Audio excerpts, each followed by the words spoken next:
So let's talk about how you can implement mindfulness at work and really bring about this culture change that a lot of people are excited about. The first thing is really to get the conversation going in a grassroots type of way. So you might think about, opening up conversations at a team meeting about mindfulness. You might try a practice at your next team meeting of breathing or doing a body scan and just seeing how people respond to it. You could think about sort of cultivating inquiry and deeper thought about mindfulness by sharing articles, podcasts, different apps that help with mindfulness. If you want to scale up, you can invite people in to your organization to give talks or lead practices and see how your colleagues respond to it. It's important when we implement mindfulness to make sure that this is working for your organization.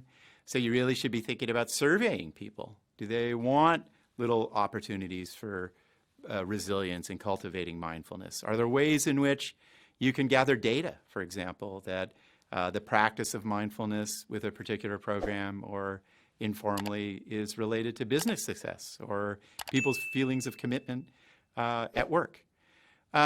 It's also important to be thinking about the resources you offer for mindfulness. Thankfully, this isn't expensive, but be thinking about, is there space at work where people might sort of take a breath outside or a nice place inside where they can practice mindfulness? Are there ways in which you can offer this as a kind of a part of your work that relates to productivity? Really important caveats or things to keep in mind is, mindfulness shouldn't be required. It's almost antithetical to its very nature is to require it. Keep it simple. Make it apolitical. Remember, this is a secular practice.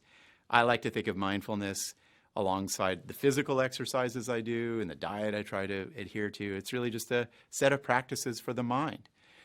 You can be thinking in terms of implementing mindfulness as a way to do team building, do a little exploratory exercise of it, or an offsite. Or when you onboard employees, maybe make it part of their sort of initial experience at work. And then really to recognize the pioneers who will help you lead that culture change of people who are really trying out on their own, doing new mindful practices at the team meeting, gratitude exercises, and the like. Really sort of bring that into the organization's consciousness. There are clearly ways, structural ways, in which we can implement mindfulness. We could think about it potentially as a health benefit.